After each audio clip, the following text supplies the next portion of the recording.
Ce soir, une nouvelle qui pourrait changer la donne pour des millions d'Américains.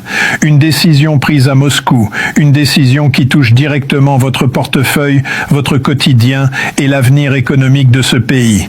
Vladimir Poutine vient de claquer la porte au nez de Washington. Il refuse de livrer du pétrole aux États-Unis.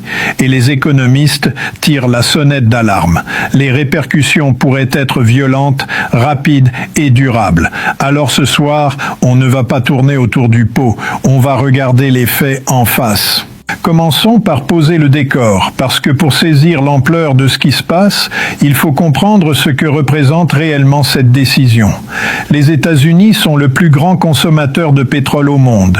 Chaque jour, ce pays avale des millions de barils de brut. Ce n'est pas une métaphore.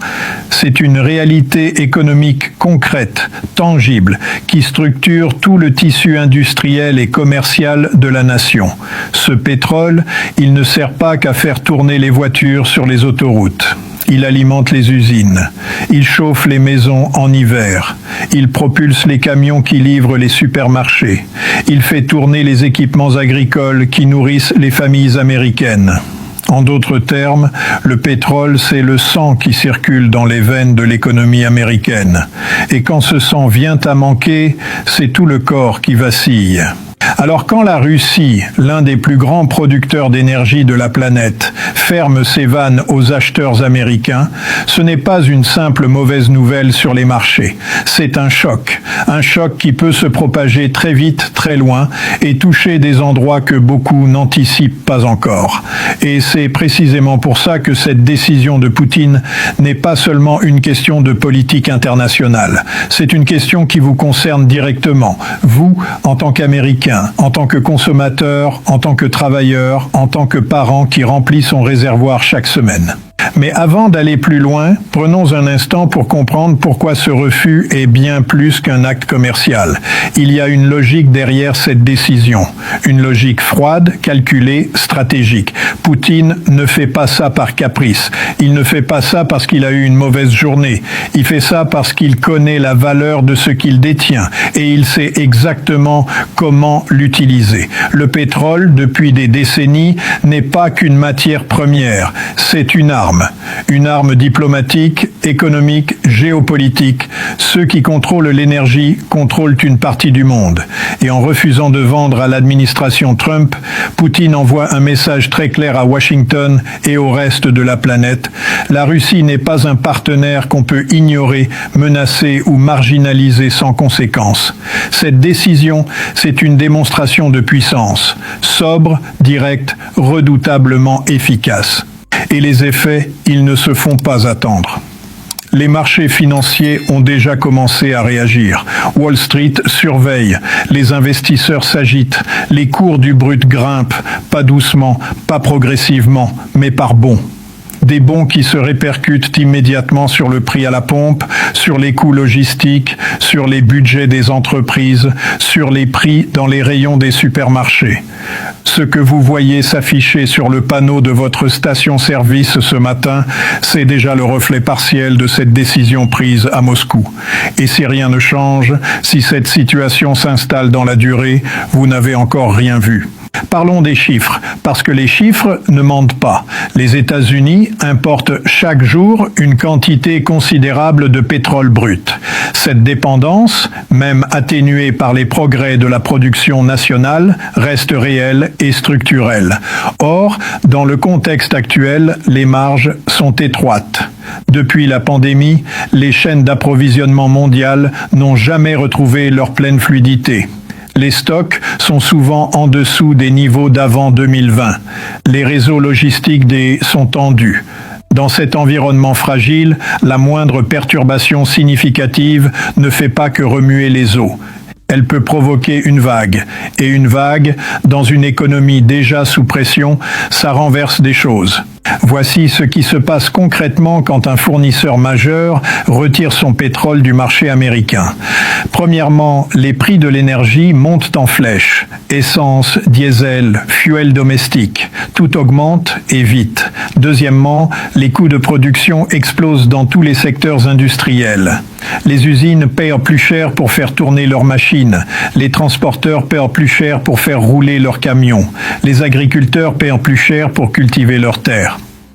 Troisièmement, ces coûts supplémentaires se répercutent sur les prix à la consommation. Ce n'est pas une équation abstraite. C'est votre facture d'épicerie qui augmente. C'est votre note d'électricité qui grimpe. C'est votre budget mensuel qui se contracte sans que vous ayez changé la moindre habitude. Et quatrièmement, quand les marges se réduisent, les entreprises commencent à couper. Les embauches ralentissent. Certaines activités sont mises en pause. Et dans les cas les plus graves, des licenciements suivent. Ce n'est pas du catastrophisme, c'est de la mécanique économique de base. Et c'est exactement ce que les experts et les analystes anticipent si ce bras de fer entre Washington et Moscou ne trouve pas d'issue rapide. La question n'est pas de savoir si ces effets se produiront.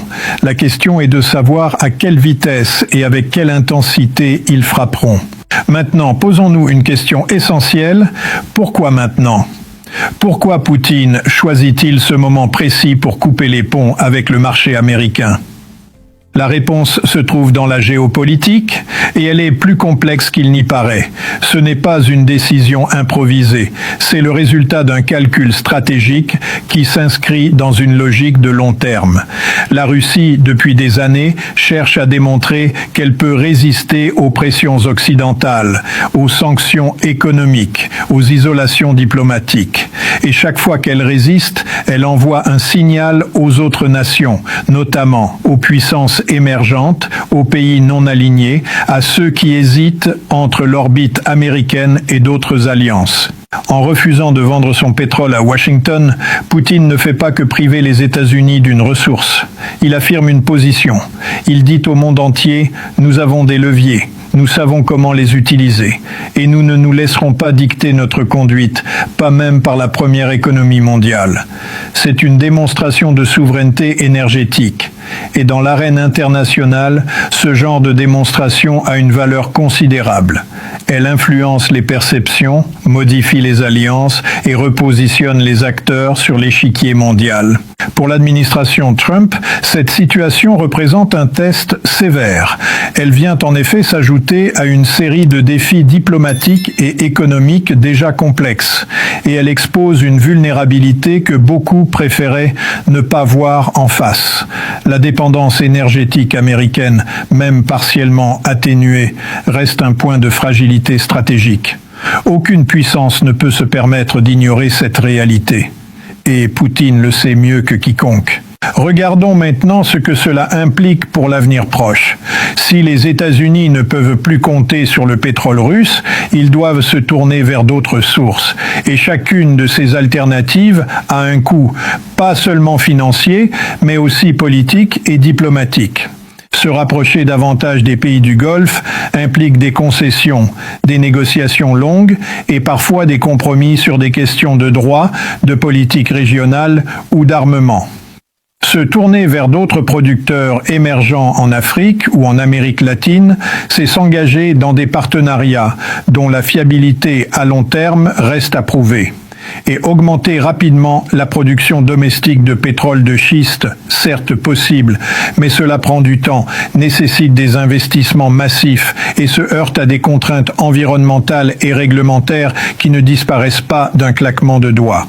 Autrement dit, il n'y a pas de solution miracle, il n'y a pas de bouton sur lequel appuyer pour que tout rentre dans l'ordre demain matin.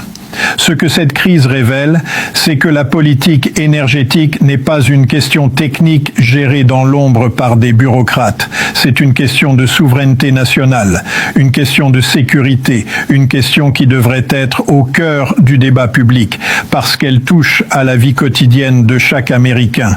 Il y a une leçon que l'histoire nous a déjà enseignée et que nous n'aurions jamais dû oublier. Retournons dans les années 1970, l'embargo pétrolier de l'OPEP, des files d'attente interminables aux stations-service, des prix qui s'envolent, une inflation galopante, une confiance populaire qui s'effondre, une économie américaine qui vacille sous les coups d'une décision prise à des milliers de kilomètres de Washington.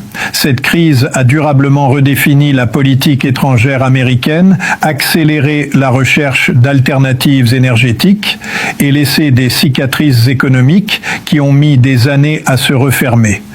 Ce n'est pas de l'histoire ancienne, c'est un avertissement que nous aurions dû garder vivant dans notre mémoire collective. Et voilà que les échos de cette époque résonnent à nouveau, dans un monde certes plus complexe, plus interconnecté, mais aussi plus fragile qu'on ne veut bien l'admettre.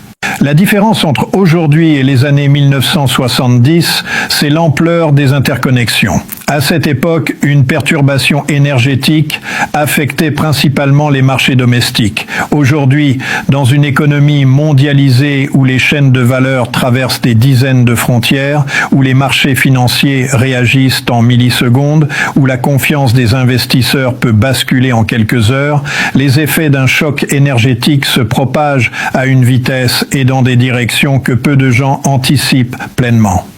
Ce n'est pas seulement le prix de l'essence qui est en jeu, c'est la stabilité de secteurs entiers, c'est la valeur du dollar, c'est la solidité des accords commerciaux, c'est la confiance dans la capacité des institutions à protéger les citoyens contre les chocs extérieurs.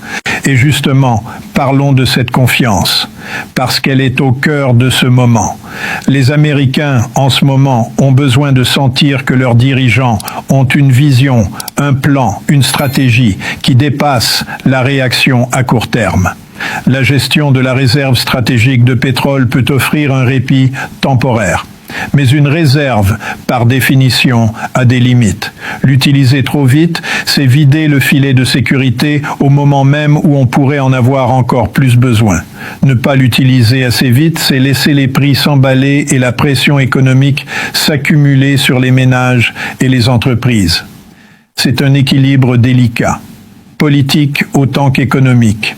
Et pendant ce temps, les autres nations observent. Les alliés européens, eux-mêmes sous pression énergétique depuis le conflit en Ukraine, regardent comment Washington réagit. Les pays du Golfe, conscients de leur pouvoir de négociation soudainement renforcé, attendent de voir quelles concessions l'Amérique est prête à faire pour sécuriser leurs approvisionnements. Et les puissances concurrentes, Chine en tête, analysent chaque mouvement, chaque hésitation, chaque signe de vulnérabilité pour en tirer leurs propres conclusions stratégiques. Ce qui se joue là, ce n'est pas seulement une dispute commerciale sur des barils de brut, c'est une redéfinition silencieuse mais profonde des rapports de force mondiaux. Voici ce que je veux que vous reteniez ce soir. Cette situation n'est pas une abstraction réservée aux analystes, aux économistes ou aux experts en géopolitique. Elle vous concerne. Elle concerne vos finances, votre emploi, vos perspectives d'avenir. Quand les coûts de l'énergie augmentent, ce sont les petites entreprises qui trinquent en premier. Ce sont les familles à revenus moyens qui ajustent leur budget en réduisant les sorties, les dépenses non essentielles, les projets mis de côté. Ce sont les agriculteurs qui voient leurs marges fondre avant même la récolte. Ce sont les conducteurs de camions, les livreurs, les travailleurs qui parcourent des kilomètres chaque jour pour exercer leur métier et qui voient une part croissante de leur salaire partir à la pompe. Ce n'est pas un tableau hypothétique, c'est la réalité qui se dessine, progressivement mais sûrement, si aucune réponse stratégique sérieuse n'est apportée dans les jours et semaines qui viennent. Et c'est pour ça que cette histoire mérite d'être racontée clairement, sans filtre, sans jargon et sans minimiser ce qui est véritablement en jeu.